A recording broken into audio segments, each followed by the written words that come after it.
Hey everyone, welcome to day 7 of 14 lines in 14 days. Today we're riding on the shortest line in Sydney, the T7 Olympic Park line, or the T7 shuttle line service operating between Lidcombe and Olympic Park all day, every day. I'll be starting off at Lidcombe and filming the entire journey from Lidcombe through to Olympic Park before taking a look around Olympic Park Station and then returning back towards Lidcombe. The video won't be too long this time, as of course it's only 2 stations to explore, as that's the entire line. However, I made use of that time by checking out some cool things along the line that I've never actually seen before.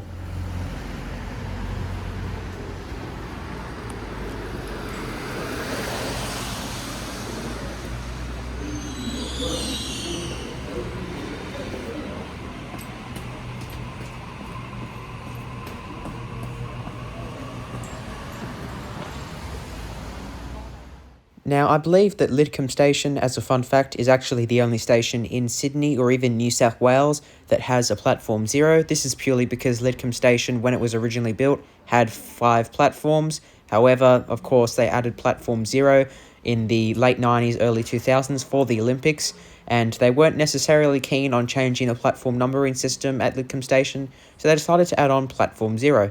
It's quite interesting, and you can obviously tell that it was added on later, and it basically means that platform 1 at Lidcombe is almost extended on towards the other end of platform 0, technically making it the longest platform in Sydney. Now, I didn't have to wait too long until my train then arrived at Lidcombe Station for me to get on it and go towards Olympic Park. Each trains on weekdays are serviced by 4-car Millennium M-sets, and they dwell at Lidcombe Station for, I believe, around 6 or 7 minutes, and then at Olympic Park for around 2 to 3 minutes. This is to keep a 15-minute frequency. However, knowing Millenniums or Millennibugs, sometimes they run every half an hour, as one of the M-sets may break down throughout the day or even before service.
One perk of Platform 0 and whilst waiting on the train is that you can basically have your own makeshift train spotting session, as you can see the entire Inner West Main Line passing through alongside you, which is pretty cool to see.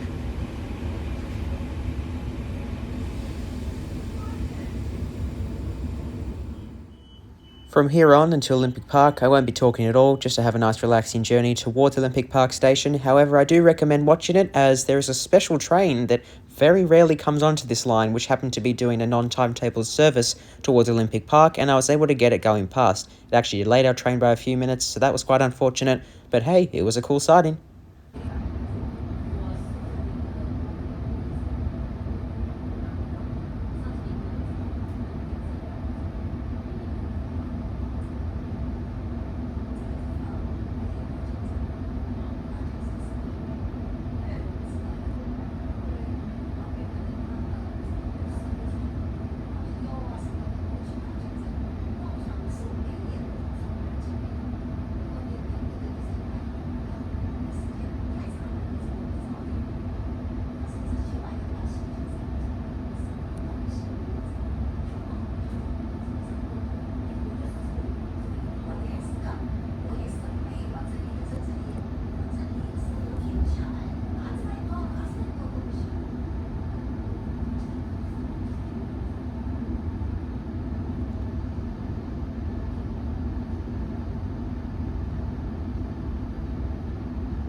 And here we are at Olympic Park, definitely in the top 30 of my favourite stations in Sydney, as I just love how unique it is, and also I've been here before during major events, and it's really interesting to see how Sydney Trains handles crowd control. Spoiler alert, they don't handle it well. However, at the station, they do manage to handle it pretty well. However, that's because of the infrastructure. It's more primarily on the trains as well. Obviously, when you try and put about 50 trains within about 5 minutes on the Olympic Park branch line, you will run into some problems. Please learn from that, Sydney Trains, I beg of you.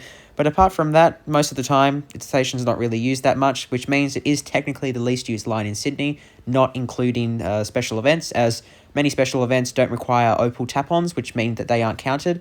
So it does look like the numbers are really low, but that's purely just from people actually using the system between Lidcombe and Olympic Park using their Opal card, such as myself.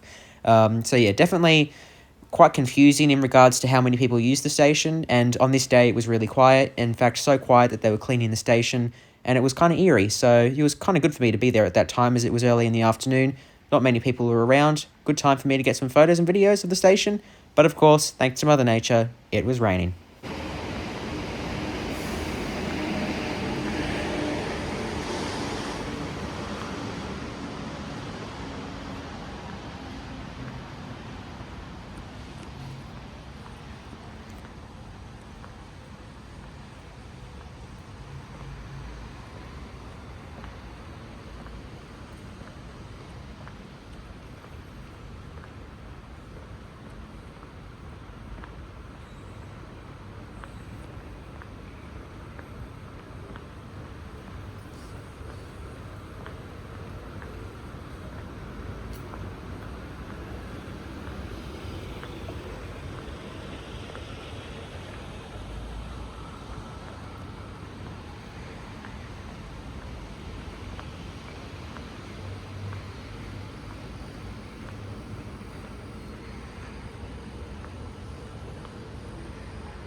For anyone who ever comes to Olympic Park and is there purely for recreational purposes and doesn't have much things to do and also is hungry, there is a very good cafe near the station. I have no idea what it's called, however, it's basically next to the station, and they do a very, very good croissant. I can highly recommend it, as, God, that was good.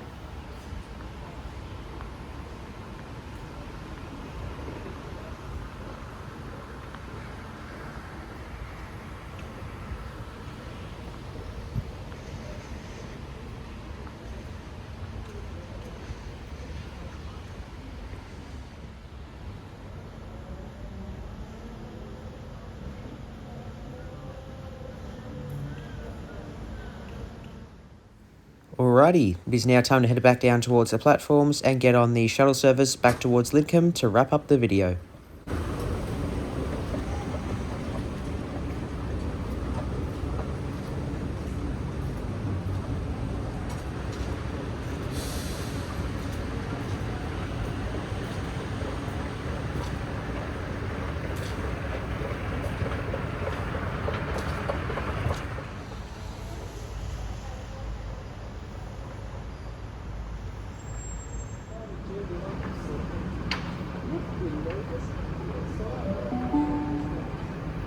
The train on platform 2 goes to Lidcombe only.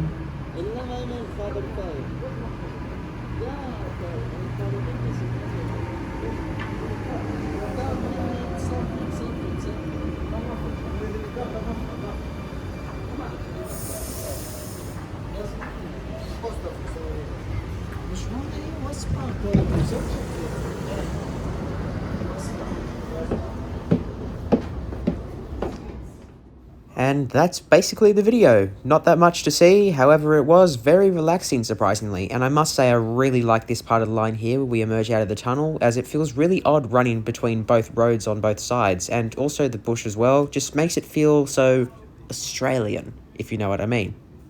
I just want to say a quick thanks to everyone who watches all of these videos through to the end. I really appreciate it, as it doesn't just help to support myself, allowing me to make more videos like this and helping to fund to help me make more daily series such as this, but also it helps to keep me going on YouTube in regards to other things and just personal life as well. So apart from donating to Aspect Australia, I also really appreciate you all watching the videos, as by you simply just watching the video, you're helping to support me as well.